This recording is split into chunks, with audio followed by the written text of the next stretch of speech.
फक्त तुमचे लेकरं बाळ सुखी करायचे, दुसरं स्वप्नच बघत नाहीये. ना घर बघतो ना दार बघतोय. साधा मुलाचा फोन आला तरी माणसं 2 मिनिटात असणारं काम सोडून निघून जातात. 3 वर्ष झालं समाजालाच मायबाप मानलंय, देव मानलंय, त्याच पद्धतीनं काम करतोय. पुन्हा फुटलो नाही, पुन्हा गद्दारी केली नाही. माझ्या समाजाच्या लेकराचं रक्त ऐकून मी मोठा झालो नाही आणि मला व्हायचं पण नाही.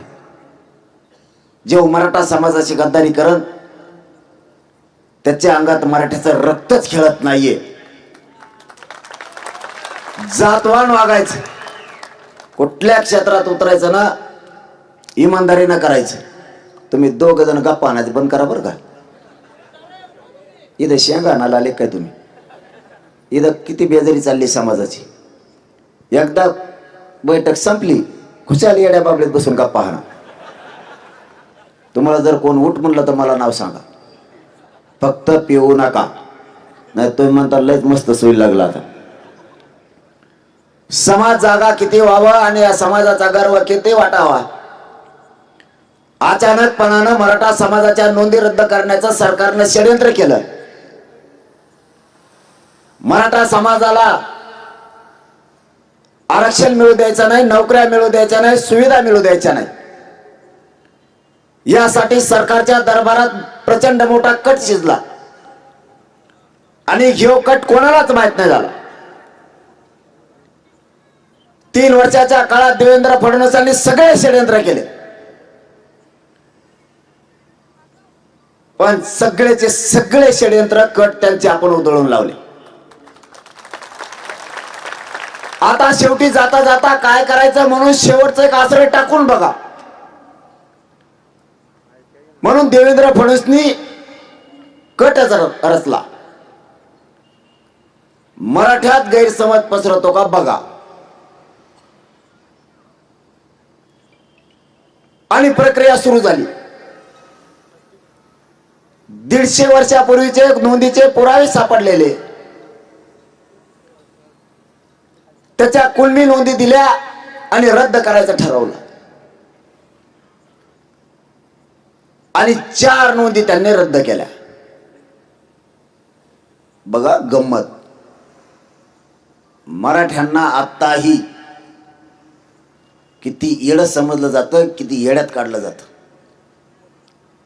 याही युगात ज्या मराठ्यांनी त्यांना सत्तेवर बसवलं त्यांच्या पोरांच्या अन्नात विष कसं घालायचं हे शांत डोक्यानं केलेलं निवेदन देवबाप्पांनी.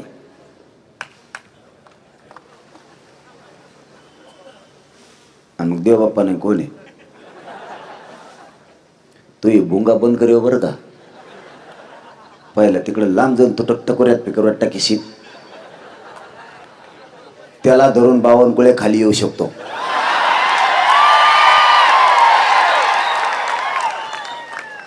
सरकारनं निवेदित कट केला. मराठा समाजाच्या नोंदी रद्द करायचा शेवटचा डाव इतका ताकदीने खेळा, मराठ्यात गैरसमज पसरला पाहिजे. जर जरांगे पाटील मराठ्यांकडून आणि आंदोलनात जर राहिला तर हे पोरग मराठ्यांना पक्का आरक्षण दिल्याशिवाय गप्प बसणार नाही. 58 लाख नोंदी सापडल्या, त्या मी सापडलेल्या नाही किंवा माझ्या मराठा समाजाने सापडलेल्या नाही. राज्य सरकारने शिंदे समिती गठीत केली आणि तिला अधिकार दिला. नोंदी शोधण्याच्या शोध मोहिमेसाठी शिंदे समिती कामाला लागली. शिंदे समितीने मराठ्यांना 58 लाख नोंदी शोधल्या. 58 लाख नोंदीतून या राज्यातला 2.5 ते 3 करोड मराठा समाज आरक्षणात जाऊ शकतो. त्यांच्या डोक्यात हे आलं, जर 3-2.5 कोटी मराठा समाज आरक्षणात गेला तर हे आरक्षण पक्क होतंय. आयुष्याची भाकरी मराठा समाजाच्या लेकराला मिळणारी ती मिळू द्यायची नाही. यानं दुसरी मागणी केली, सातारा संस्थान आणि कोल्हापूरचं गॅझेटियरचा GR काढून मराठ्यांना आरक्षण द्यायचं. मी ओबीसीतलं आरक्षण मागतच नाहीये. ओबीसीचं घेऊन आम्हाला द्या म्हणतच नाहीये. पण त्यांना माहिती आहे यांनी बरोबर डोकं लावलंय. 58 लाख नोंदी प्लस गॅजेटियर, याच्यात मराठाच वंचित राहत नाही आरक्षणापासून. त्यांनी हिशोब लावला. 58 लाख नोंदीतून 2-2.5 कोटी मराठा समाज आरक्षणात जातोय. सरकारनं काय कट रचलाय? शांत चित्ता नाही का? हे समाजाच्या लेकराच्या हिताचं आहे. बुळबुळ करू नका. 58 लाख नोंदी प्लस गॅजेटियर जर दिले, एकट्या कोल्हापूर संस्थांच्या गॅजेटियर मध्ये 3,85,000 नोंदी आहेत. जनगणनेत 1901. बरोबर का? नाही तिथं हा म्हणतात, तिकडे गेल्यावर नाही म्हणतात. मग मराठा समाज जर 6-6.5 लाख मराठा समाज जर एका गॅजेटियर मधून आरक्षणात जातो तर समाजाचे लेकर सुधारले. त्यांच्या डोक्यात आलं गैरसमज पसरा, कुणबी प्रमाणपत्र आणि नोंदी टिकत नाहीत. 2 दिवस मीडिया ट्रायल. जरांगे पाटलाचं आंदोलन धोक्यात, जरांगे पाटलांनी दिलेल्या नोंदी धोक्यात. आयला मी म्हणलो काय झालं वा? आपली कोणासंग सुपारी फुटली नव्हती, धोका कस काय? साखर पुडा बी नाही, बावनकुळे एकाकी कस काय म्हणायला लागला? त्याच्यामध्ये काही संबंध बी नाहीत. तर बघ तुम्ही दातड काढू नका, ते संबंध नाही असे नसतात का आपल्या मैत्रीचे त्याचे. अचानक ठरलं नोंदी थांबवायच्या आणि 4 रद्द करायच्या. इतका शांत डोक्यानं विचार आणि कट शिजवला आणि मराठ्यात प्रचंड गैरसमज 2 दिवसाच्या मीडिया ट्रायल मध्ये गेला. मराठ्यांची मायबापा हो, नियती चांगली म्हणून नियतीनं सुद्धा आपल्याला साथ दिली. म्हणलं ह्या नोंदी रद्द झाल्या कशा? कारण बोडखे नावाची एक नोंद आहे, ज्या पोरीची व्हॅलिडिटी थांबली तिच्या भावाची व्हॅलिडिटी झाली. बघा बरं का कार्यक्रम बावनकुळे आप्पाचा. सगळे कुळं बघितले हो आम्ही. बावन ऐकलंच नाही, कुठून निघालं बावन आणि कुठून नाही, आणि 96च्या नादी लागलं.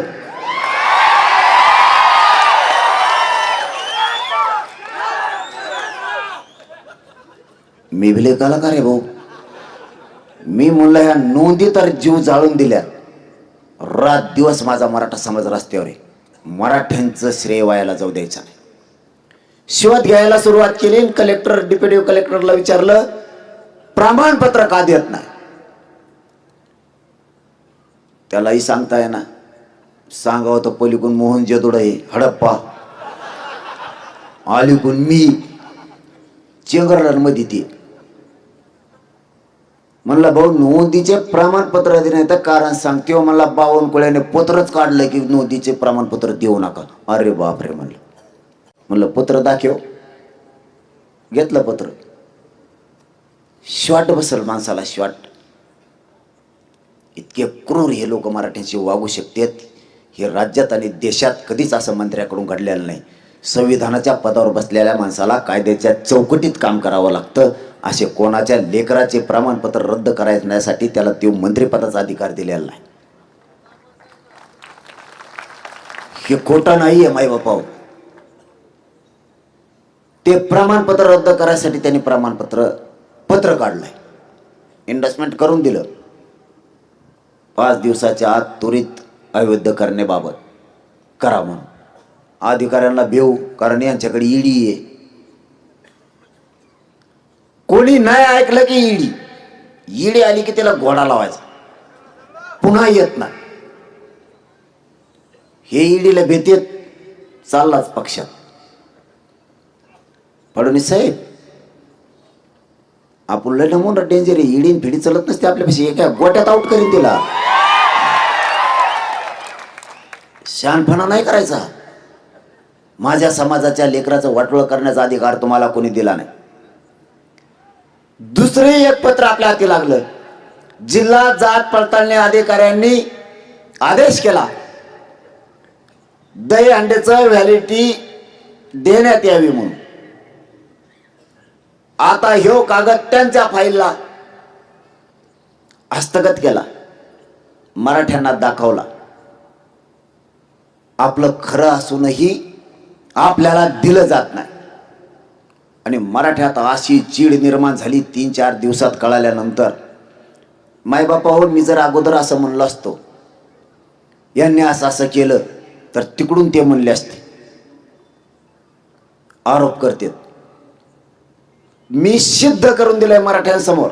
यांनी पत्र काढून रद्द केलाय आणि दुसरंही ऑर्डर झाल्यात व्हॅलिडिटी द्या म्हणून सकाळी रद्द केली शिरसाटणी.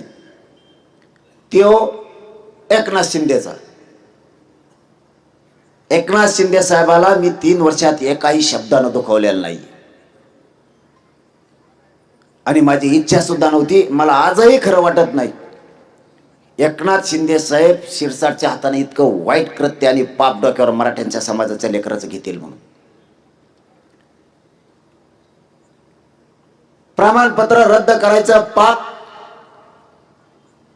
गोरगरिबांच्या लेकराच्या अन्नात विष घालायचं काम एकनाथ शिंदे साहेब करतील हे मराठ्यांनी स्वप्नात सुद्धा बघितलं नव्हतं. कारण त्या माणसानं समाजासाठी काम केलं. आम्ही सगळे त्यांच्या पाठीशी होतो. मला मंत्र्याशी संबंध ठेवायचे नाहीत, मला मंत्र्यांशी मैत्री करायची नाहीये. मी हे आंदोलन संबंध मेंटेन करण्यासाठी उभा केलेलं नाहीये. माझ्या गरिबाच्या लेकराच्या आडवा कोणी जरी आला ना, मी त्याला मोजणारच नाही. कारण माझ्यासाठी माझा समाज महत्वाचा आहे. माझा समाज माझा देव आहे आणि त्या समाजाचा कोणी वाटोळं करत असेल तर मी सहन नाही करू शकत. आपण मुंबईत आल्यापासून एका शब्दाने सुद्धा मी देवेंद्र फडणवीस साहेबांना दुखवलं नाही. माझ्या समाजाच्या लेकरांसाठी हैदराबादचा JR काढलाय, 1 महिन्याच्या सातारा आणि कोल्हापूरचाही काढणार आहेत. मी आशावर जगलो. वादावादी करण्यापेक्षा जर ते प्रामाणिकपणानं मराठा समाजाचं कल्याण करायला लागले तर मला राजकारण करायची गरज नाही. आपला समाज आणि समाजाचे लेकर आपण मोठे करावेत या भूमिकेत मी गेलो आणि त्यांनी ह्यो डाव रचला, उधळून लावला. फडणवीस साहेब, तुम्हाला मी जिंदगीत यशस्वी होऊ देणार नाही, कारण तुम्ही जातवान मराठ्यांचा आहे. तुम्ही मराठ्यांच्या वाटाला जाऊच नका. त्यांनी सरळ सांगायला पाहिजे होतं पत्र ते बघितल्यावर. बावनकुळेने केलेली चूक आम्ही दुरुस्त करतो. जसं की काल उदय सामंत साहेब म्हणले, शिंदे साहेबाचं माझं बोलणं झालं म्हणे, आम्ही आमची शिरसाटणी केलेली चूक दुरुस्त करतो. म्हणलं हरकत नाही. मी मराठा समाजाची आणि कुणबी प्रमाणपत्राच्या त्या नोंदीशी प्रामाणिक. तुम्ही द्या, तुमचा आमचा विषय संपला. पण नाही दिलं तर एकालाही सोडू शकत नाही. मी सोडणार सुद्धा नाही. चूक केली की सोडणार नाही. काय व्हायचं ते होऊ दे. मी भेटा नाही, कुणाला मोजीत बी नाही आणि त्यांना माहित बी. तुम्हाला वाईट वाटत असेल, मी एखाद्या वेळेस शिव्या देतो, वाईट बोलतो, तुम्हालाही वाटत असेल आईला बोलायला नाही पाहिजे बुवा. मी आत्ताच सांगोल्यास सांगितलं, ते पुन्हा इथं सांगतो. उद्यापासून घोडे लावायचे बंद तुमचं ऐकून. पण माझ्या एका प्रश्नाचं उत्तर द्या. मराठा समाजानं उद्यापासून वाईट बोलायचं बंद करून टाकतो. एक शब्द बोलणार नाही, तुम्हाला दिलेला शब्द पाळणार. पण माझ्या एका प्रश्नाचं उत्तर द्या. तुमचे आई बाप घरात बसलेत आणि तुमचा मुलगा दारात बसलाय. घरात बसलेल्या आई बापाला बाहेर उभा राहून कोणीतरी शिव्या देतय, अपमान करतय. दारात बसलेलं पोरग गप बसन का? आणि जे पोरग आई बापाला शिव्या देतय, अपमान करते, ते उघड्या डोळ्याने बघतय, काय बोलत नाही, ते मराठीच्या पोटच नाही. अरे बाबा, मग मी मराठ्याला मायबाप मानलाय ना. माझ्या मराठा समाजाचा कोणी अपमान करत असेल, त्याचं वाईट चित्त असेल, म्हणून मी त्यांच्या आईला घोडे लावतो. का गप असणार मी? आम्ही कोणतं पाप केलं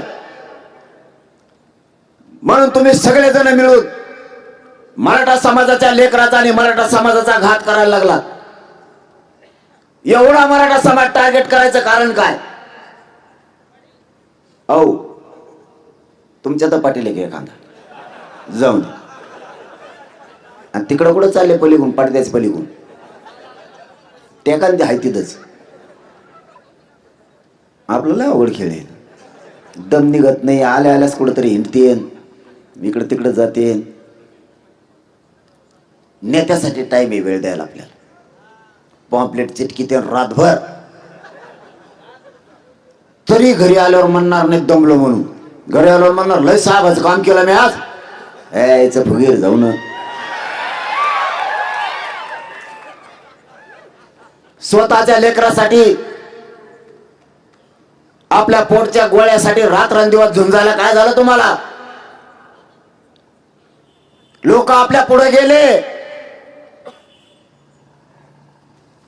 आपण आळशीपणामुळं आणि फुगीरपणामुळं मागं पडलो.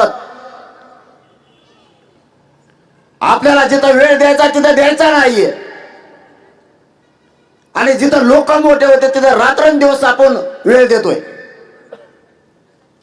अरे मायबाप मराठ्यांनो, संकटाच्या काळात कोणताच नेता आणि पक्ष तुमच्या कामाला नाही येणार. ज्या दिवशी तुम्ही संकटात असताल त्या दिवशी तुमचं पोरग किंवा पोरगी तुमच्या तोंडावून आणि पाठवून हात फिरायला येणार आहे. कोणता हरामखोर नेता नाही येणार. यांनाच किती दिवस मोठे करता? आता बावनकुळ्या बोलला, एक मराठ्याचा मंत्री नामदार बोला ना. पोरं कोणाच्या संकटात सापडले? गरीब मराठ्याचे. अडचणीत कुणी आणले? बावनकुळ्याने. मराठ्याचा नेता एकही बोलत नाही. खरंच यांचं मराठ्याचं रक्त आहे का असा प्रश्न विचारायची वेळ येईल. अरे बावनकुळ्याचा विचार करा ना थोडा. बावनकुळे मराठ्यांचं वाटोळं करायसाठी तुमच्या डोळ्यात देखता काम करतोय. तुमच्या नाकावर टिचून त्यांनी मराठ्यांच्या नोंदी रद्द केल्या. अरे तुम्ही जाहीरपणानं म्हणायला पाहिजे होतं, बावनकुळेने केलेली चूक तुला आम्ही माफ करणार नाही, तुझ्या मागा लागू. जाहीरपणानं मंत्र्यांनी सांगायला पाहिजे होतं. एक बोलत नाही. मतदानाच्या दिवशी दारात आपल्या आजीच्या पाया पडतेन, आजाच्या पडतेन, बापाचं धोतर धुवून आणतेन. त्या दिवशी यांचे बुटड चाटायची तयारी मराठीची. आज कुठे गेले समजून घ्या. आणखीन वेळ हातातून गेलेला नाही. मी राजकारण करू नका म्हणतच नाही, त्या मताचा मी नाहीये. तुम्हाला ज्या पक्षात काम करायचं त्याच्यात करा, पण अगोदर पहिल्या नंबरला मराठ्यांना यापुढे जात ठेवावं लागणार आहे. नंबर 2 ला पक्ष. तर आपण टिकणार आहेत, नाही आपण टिकत नाही. पर्यायच नाहीये. बावनकुळेने जाहीर मराठ्यांच्या नोंदी रद्द केल्यात आणि मीडिया ट्रायल घेतली. हे जेव्हापासून कळालं कोणीच कुणाला बोला ना, शांत वातावरण पडलंय. कारण आपलं सुरू झालं. मग बावनकुळेचं मग लागलं, बाकीचे शांत. याच्या सगळ्यात जास्त खुश असेल छगन भुजबळ. तेव्हा म्हणत असेल आफत बरं झालं व त्याच्याकडे गेली. आपल्या डोक्यात ताणच गेला. त्याला फोन करून विचारित असेल झोप रातची येते का नाही. 2 बाटल्या जास्त हाण. हेच होत असणार आहे आता. पण मी खोटे आरोप कधीच दुसऱ्यांवरती करत नाही. मी या प्रकरणात, कारण संस्कार आमच्यावर मराठ्याचे आहेत, या प्रकरणात मी छगन भुजबळचं नाव घेतलं नाही. चुकीला चुकच म्हणलं पाहिजे. या प्रकरणात मी धन्याचं सुद्धा नाव घेतलं नाही. त्याची अशी जिरतो मी त्याला नाही. त्यांची हवाच गेली, काहीच नाही राहिलं. केलेलं पाप इथंच फेड करायची, वर नाही, जाग्यावर. त्यांचं दोघांचंही मी नाव घेतलं नाही. का? चूक केली तरच बोलावं म्हणून मराठा समाज माझ्या पाठीशी. नाही तर आटपाडीत इतक्या रात्री मराठाच आला नसता. मी सत्य वागतो आणि सत्य करतो. ही बावनकुळ्यांनी नोंदी रद्द केल्या. तुम्हाला फक्त सावध करायला आलोय. पुढच्या काळात सुद्धा मराठा समाजावर खरा सोनाचे संकट येऊ शकते. संकट मोडून काढायचं शिका. एक जीवाने ताकदीनं पेटून उठायचं. जसं आता महाराष्ट्र उठलाय, पश्चिम महाराष्ट्राने खरंच कमाल केली हो. खोटं नाही बोलत. तुमच्याकडे लोकच एक येत नाही म्हणते. बेजार झालो राव खरंच. पण तुमची ताकद वायाला जाऊन देणार नाही. ह्या रात्रीच्याला तुम्हाला शब्द देतो, ताकद वायाला नाही देणार. दम्माने तुमच्या लेकराचं आयुष्याचं कल्याण करणार. बावनकुळ्याने किती वाटोळ करू द्या, मी आहे ना. तुम्ही काळजीच करू नका. बावनकुळ्या दिसतो बी लेवा कसला पण. कुठं जाणार सापड येईल, कुठं नाही. महाराष्ट्रात असा प्राणी सुंदर जन्मतच नाही. वाळू फिळू ठीक आहे हो. अरे लयच ना. डोकं एकीकडच, एकही इंडिकेटर नाही त्याला. आणि इंडिकेटर लावायला जागा नाही त्याच्या इकडं. सपाट गडी दिसतो, सपाट. काय मध्ये माया नादी लागला येड्या गांडीच्या. बेकार दिसतय. या उडले होत आहेत वादी.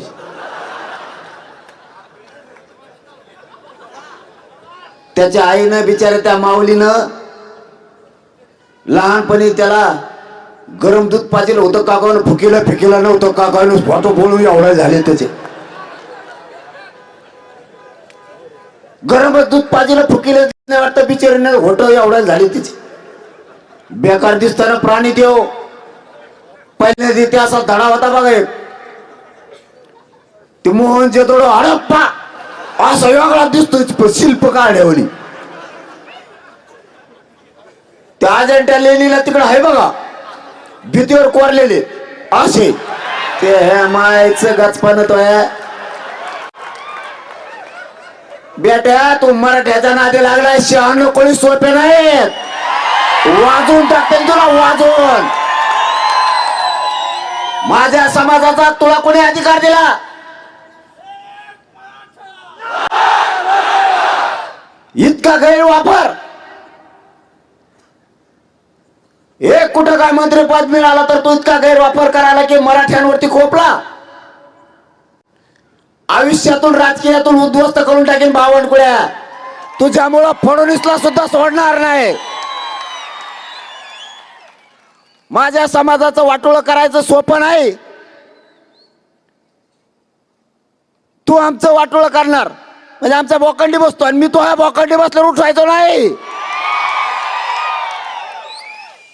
तू सोपं समजू नको. हे हुरवळाला बेकार रे.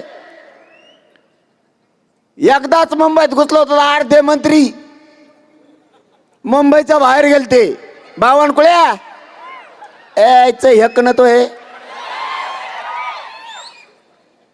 मी तुम्हाला वस्तादच बापच आहे तुमचा. हाय बाप सोडणार नाही. माज नाही करायचा मराठ्या पुढं माज. गरज नसता रे कामं करतोय. विनाकारण माझ्या समाजाच्या लेकराचं वाटोळं केलं.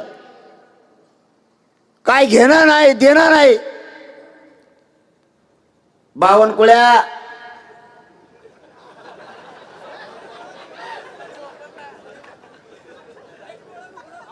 तुला माहीतच नाही मराठी काय चीज आहे. इतके विचित्र आहे ते. अफगाणिस्तान पोट कुटीत कुटीत गेले होते लोकाला. लय लय ठेशीत आहेत भाऊ हे.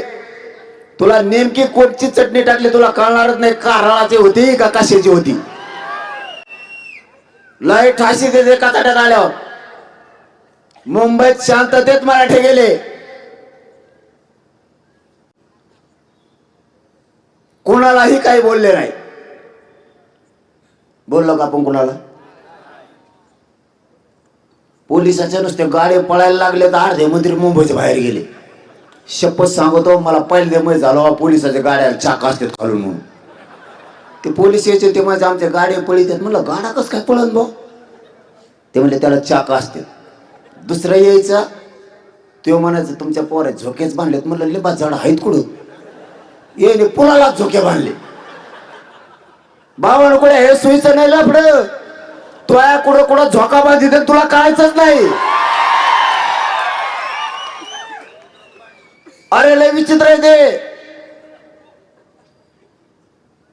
त्यांचं ठरलं होतं अंधारात. आईला आता कायच करावं.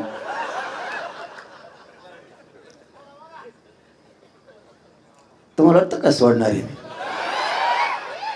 आणि आपल्या ते खासियत आहे. जे बोलतो ना ते करतो सुद्धा. पुन्हा पुढचा कसलाय असू दे पिल्लू दे किती बी लाकडं फोडू दे त्यांनी. माह्या कातड्यात आला की गेला. 30-30 वर्षाच्या मराठीच्या विरोधात गेलेले साम्राज्य उद्ध्वस्त केलेत मनोज जरांगेने. एवढा सोपा नाही. साम्राज्यच उद्ध्वस्त केलेत त्यांचे. त्यामुळे आपल्या नादी नाही लागायचं. त्यांची मीटिंग ठरली. फडणवीस शिंदे साहेब आणि अजितदादा हयात नसणाऱ्या माणसाबद्दल कधी खोटं बोलू नये. आपल्यातून ते गेले. यांचं ठरलं जोपर्यंत मराठ्यांचं आंदोलन सुरू आहे तोपर्यंत मुंबईच्या बाहेर कोणी जायचं नाही. दौरे रद्द. मराठ्याचे घुसले सगळे. 11:30 वाजता सकाळी फडणवीस साहेब नागपूरला. शिंदे साहेब आले म्हणले फडणवीस साहेब कुठे. ते म्हणले नागपूरला. ते म्हणले मायला दौरा नाही काहीच नाही नागपूरला कसं काय गेले. ते म्हणले मग मी चालू दरेगावला. त्याने दरेगावतच हे टाकलेलं आहे आता रावठी. ते तिकडच जाते. ते तिथं गेले. अजितदादा आले. ते म्हणले शिंदे साहेब आणि फडणवीस साहेब कुठे आहेत. ते म्हणले ते नागपूरला गेले. शिंदे साहेब दरेगावला गेले. आणि ते म्हणले मला एकट्यालाच इथं मुंबईत मार खायला ठेवलं काय. मग मी बी चाललो म्हणले पुण्याला. मग बघा तुम्ही तुमचं. मराठ्यांचा दरार आहे बावनकुळ्या. तुला आणखी माहित नाही. आता तुला माहित होईल. तुला आता 29 ऑगस्टच्या नंतर कळत मराठी म्हणजे काय. आणि आपल्याला पण दाखवून द्यायचा. पुन्हा म्हणायचं नाही हे लांब हे ते लांब आहे. काय लांब नसतं. समाजाच्या लेकराच्या सुखापुढं लांब नाही जवळ नाही. ज्या गाड्या त्या काढायच्या मोटरसायकल 4 व्हीलर ट्रॅक्टर जीपन टेम्पोन काही बी. आज बात कोणी कारण सांगायचं नाही. काम होतं ना अमुक होतं तमुक होतं. नोकऱ्यावाल्याने सुद्धा रजा द्यायच्या. तुमच्यामुळे जर माझ्या समाजाच्या लेकराचं आयुष्याचे कल्याण होणार असलं तर 1-2 दिवस कामं बुडा. आपला शब्द आहे तुम्हाला. तुमचे लेकर सुखात ठेवल्याशिवाय मी गप्प बसणार नाही. त्याला आनंदीच करणार. घराच्या बाहेर पडायचं. जगाने आदर्श घेतला पाहिजे मराठ्यांचा. मराठ्यांच्या विरोधात गेलं रे बाबा की मराठ्यांनी असं असं केलं होतं. जगाने दखल घेतली पाहिजे. इतक्या ताकदीने जमायचं. मी तर ते जीवाची बाजी लावून लढणारच. मी माझा जीव तुमच्या पायावर ठेवलेला. मी मरायला भेट नाही. मी कधी पण मरायला तयार. तुमच्याकडून फक्त तेवढीच एक अपेक्षा आहे,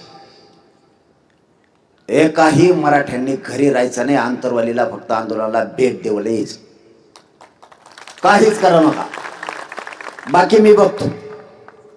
फक्त आंदोलन शांततेत करायचं, जाळपोळ दगडफेक करायची नाही. तुम्हाला काय करायचं, मी आहे ना, काय गरज नाही काही करायची. नुसते मुंबईत गेलो तर बहुत 2-3 GR काढले त्यांनी. एवढं सोपं नाही मराठ्यांचं काम. फक्त सगळ्यांनी ताकद लावायची. मराठ्यांसारखं आंदोलन पुन्हा जगात कुठं झालं नसेल, इतकी ताकद लावायची. ते म्हणले पाहिजे मराठ्यांनी मात्र मिळवलं. मला हे आंदोलन 29 ऑगस्ट निर्णायक आंदोलन करायचं. मला मराठ्याचं काही शिल्लक नाही ठेवायचं. आता मागणी एक पण 58 लाख नोंदी, सगळे कुणबी प्रमाणपत्र पाहिजे. बोलायचंच नाही माझ्या सगळं, नाही लगेच गोडे लावतो मी. तुम्ही ऐकायला टीव्ही पुढे बसू नका, आता तिथं ऐकायला नवीन नवीन शे आणल्यात मी. काम आले तर तुमच्या एखादी बात, अरे दुनिया चांगली नाही राहील त्याला मी काय करू. यांना गोडे लावल्यावरच देते ते. एक गोडी फिडी कळत नाही यांना, खपा खप घोड्याला जायचं, यांना काय मोजायचं. कधी काळी काम आले त्या नवीन नवीन सापडून आणल्यात मी आता. कारण बावनकुळ्यासारखे नवीन प्राणी समोरून आलेत. त्याला आता नवीन शीचाच प्रयोग गरजेचा आहे. त्याला आता MBBSच्या डॉक्टरचे इंजेक्शन काय होत नाही, त्याला जनावरांचे इंजेक्शन आणलं लागतं इतकं. त्याला असं फेकून हाणं लागतं इंजेक्शन, कारण त्याचं कातडं जाड आहे. ते गेंडा नसतो की एक शिकाचा असा, तसं त्याला निबार काम करायला लागतं. त्याला मी वस्तादी, मी त्याला वट्टी लावतो. सगळ्यात पुन्हा दुसऱ्यांदा सांगतो, सगळ्यात खुश असेल तर छगन भुजबळ. तेव्हा मला असं 1 नाही 2 नाही, आपलं मंत्रीपद बस. एक तर दादा नाही तर त्याचं कोणी ऐका नाही. त्यामुळे ते झालं आधार. एखाद्या वेळेस ती फोरगणी आहे का काय, ते शेतीकडचा काहीतरी होऊ शकतो तेव्हा. आता त्याला काही इकडे मिळत जुळत नाही. आता राहिला ह्यो, याने आपलं वाईट केलं, याला सोडायचं नाही. आंदोलन शांततेत करायचं. फक्त सगळ्यांनी तयारीला लागा. मी 58 लाख नोंदीचे सगळे कुणबी प्रमाणपत्र घेणार. सातारा, औंध गॅझेट, बॉम्बे आणि पुणे आणि कोल्हापूरचं 5ही गॅझेटियर घेतल्याशिवाय मी गप्प बसत नाही. आता माझा विश्वास सरकारवर नाही. मला हे शेवटचं निर्णायक आंदोलन करायचंय. जीव जरी सोडायची वेळ आली तरी मी समाजासाठी सोडायला तयार, पण हटायला तयार. मी जातवान क्षत्रिय मराठा आहे. क्षत्रिय जर एकदा मैदानात उतरला तर एक तर मरून मैदानात मरतो, नसता विजयाचा टिळा लावूनच घरी वापस येतो. असा वापस येत नाही. आम्ही क्षत्रिय मराठी, आम्ही पुन्हा मध्ये हटत नाही. आता तुकडाच पडायचा. SC-BC, ES-BC आणि EWS मधून जेवढे पोरं राहिले त्या सगळ्या पोराच्या ऑर्डर एकाच दिवशी करायला लावणार आहे.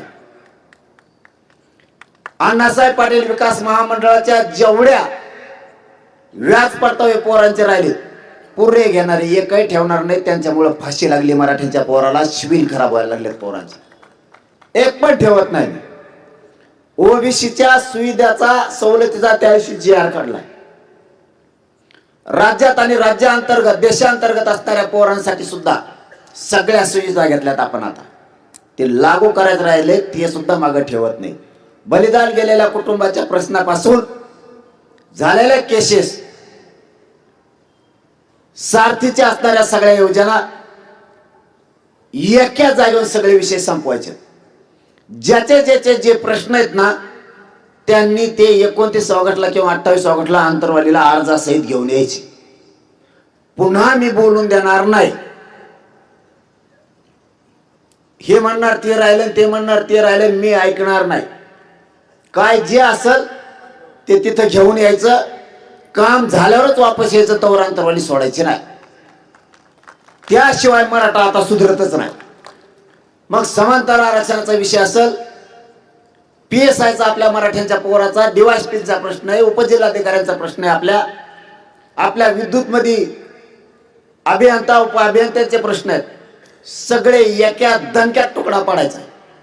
बावनकुळ्याने आता हे मग उठलेच ना आग्या. आता बघ ते कुठं कुठं चावत आहे, नाही तर वंग नांगाला लावून ठेवतोय. तर वांगणासारखा दिसतोय, लावायची गरज नाही. त्याचं लय मोठं कपाळ माझ्या हाती लागलंय आता. खरंच सांगतो, टाइम आहे तुम्हाला? नाही तुम्ही म्हणता दणकात लावलो.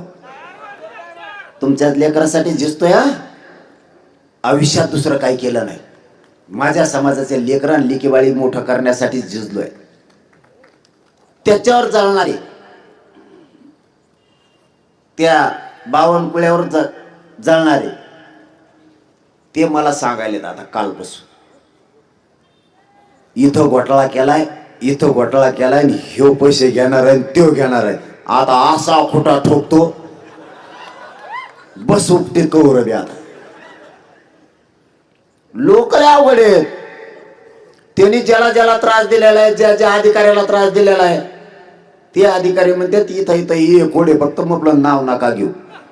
तुम्ही का म्हटलं नाव घेतलं की बाजा वाजलाच. त्यांना माहिती नाही भरोसा नाही, फटकळे हे भसकून बोलत आहे. गठ्ठेचे गठ्ठे जाणून द्यायला बावनकुळ्या तो गेमच वाजणार मी आता. तुला सोडित नाही मी आता.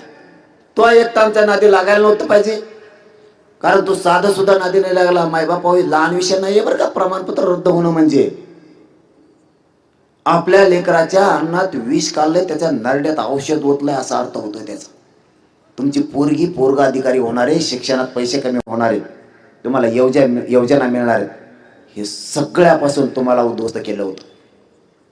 मराठ्यांच्या नशीब चांगलं, नियती आपल्या बाजूने राहिली, नियती त्यांच्या विरोधात फिरली, म्हणून त्यांनी केलेले डाव उघडे पडले. नसता आपला इतका गैरसमज पसरलेला होता की मराठ्यांना खरं असून सुद्धा खोटं पटून सांगितलं होतं. इथून पुढं गैरसमज करून घेत जाऊ नका. कोणी काही पण सांगू दे, डायरेक्ट ऍक्शन घ्यायची नाही.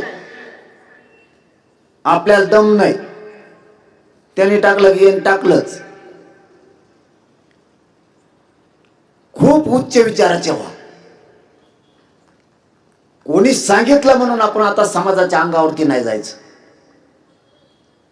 समाज वाचवायचं काम या पुढच्या काळात आपण सगळ्यांनी मिळून करायचं, त्याशिवाय गत्यंतर नाही. फुगीरपणा अंगातला सोडून द्या.